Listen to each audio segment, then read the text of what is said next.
Ang tanong ko lang po kay kagalang-galang po na Ma'am Heidi, bukod po sa Intel funds, meron pa po ba sa inyong karanasan na mga pondo na inaabuso ng mga ahensya?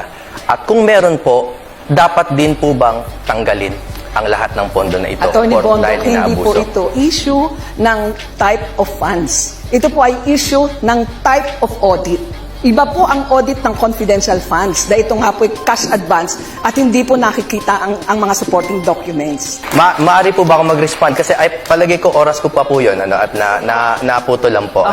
Opo. Sige po. Ako po kasi ay naniniwala sa proseso at napakaganda po ng guidelines ninyo. Ang pinagkaiba lang po ng ating paniniwala ay naniniwala ko na ang gobyerno ay nasa linya ng kaayusan at kaguluhan.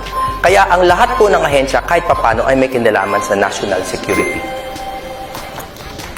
Lalo po akong gumagalang at naniniwala sa proseso. Bilang isang auditor na may 27 years na karanasan, ang audit po is about process and compliance with laws, rules, and regulation. Public funds is about transparency and accountability.